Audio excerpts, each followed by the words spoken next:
అమ్మ అమ్మ మీరు కొంచెం అటు జరగండి అమ్మ.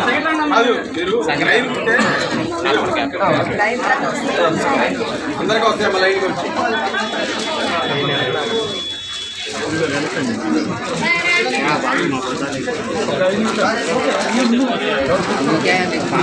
దగ్గరికి వెళ్ళండి.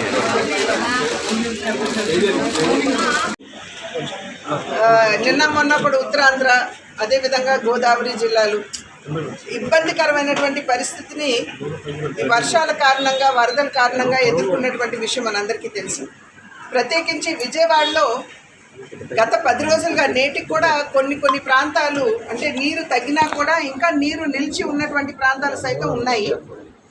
అయితే సాధారణంగా నాయకులు పైన ఉన్నటువంటి అధికారుల చేత వారి మాధ్యమంగా వెంటనే ప్రజలకు రిలీఫ్ ఏదైతే అందించారు, ముఖ్యమంత్రి గారిని అభినందిస్తున్నాము.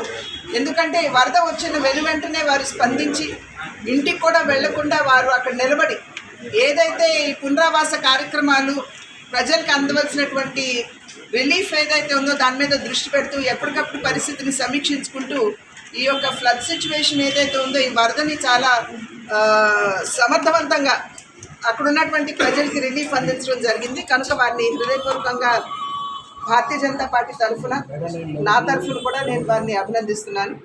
అదేవిధంగా క్షేత్రస్థాయిలో అంటే కింద నీళ్లు నిలిచి ఉన్నటువంటి సందర్భంలో పరిశుభ్రత మీద దృష్టి కేంద్రీకరించవలసినటువంటి అవసరం చాలా ఉంటుంది.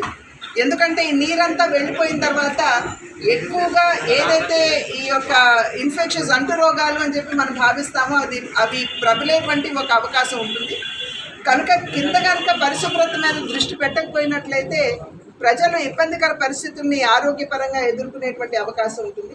కానీ ఇవాళ క్షేత్రస్థాయిలో విజయవాడలో ఉన్నటువంటి పారిశుద్ధ కార్మికులు ఎవరైతే ఉన్నారు, వేలలో ఉన్నారు, 3000 పైన పైచిలకు వారు ఉన్నారు.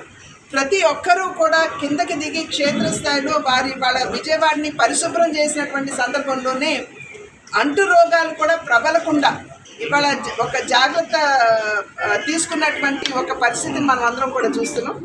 కనుక ఒక రకంగా చెప్పాలంటే నిజమైనటువంటి ఫుడ్ సోల్జర్స్ ఎవరైతే ఉన్నారో కింద ఉన్నటువంటి ఈ పారిశుద్ధ కార్మికులు అని చెప్పి భావిస్తూ ఇవాళ భారతీయ జనతా పార్టీ తానా సహకారంతో వారందరినీ కూడా సన్మానించుకునేటువంటి కార్యక్రమం ఇవాళ మేము నిర్వహించుకోవడం జరిగింది.